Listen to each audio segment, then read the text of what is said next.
Let's get straight to the topic. Tirahin na natin to. Binansagang iyakin ng PBA. Pinaiyak ang buong Thailand.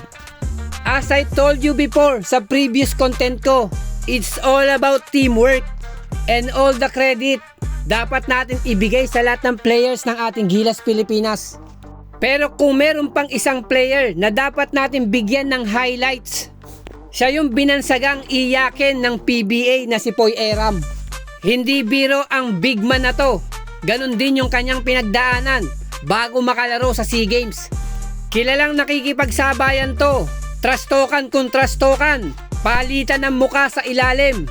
And let's say at aminin natin, kung walang Poy Eram sa ilalim, kain ng buo ang aabutin nila Cedric Manzano, BJ Pre at itong si Justin Chua. Mga secondary bigs ng Gilas dyan sa SEA Games na wala pang experience sa level ng international games, na kung ikukumpara natin kay Poy Eram, loaded na yan at matagal nang naglalaro under Coach Chat Reyes sa ating Gilas Pilipinas. Proven na yan at laruan talaga yan ay sa ilalim.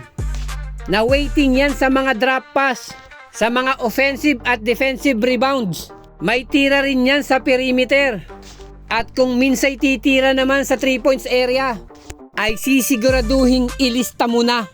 Siya lang naman yung nagmistulang pader natin sa ilalim.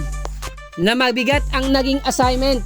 Bantayan yung mga big man ng mga kalaban. Na kung wala nga tayong Poy Eram, 50-50 pa tayo sa gold medal. Dahil nga sa liit ng lineup ngayon ng ating Gilas Pilipinas sa SEA Games.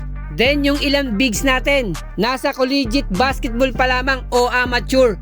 Kumpara sa mga bigs ng Malaysia, Vietnam at Thailand. Ito mga professional to. Yung iba pa dyan, mga naturalized player nila. At matagal na rin naglalaro sa kanilang national team. Let's imagine kung walang Poy Eram. Wala tayong threat sa ilalim. Hindi rin tayo makakakuha ng mga second chance points. Loser din tayo sa mga offensive at defensive rebounds. Nasigurado rin maliligo tayo ng mga fouls. At yung pinaka worst na posibleng mangyari, hindi tayo makakaabot sa gold medal match.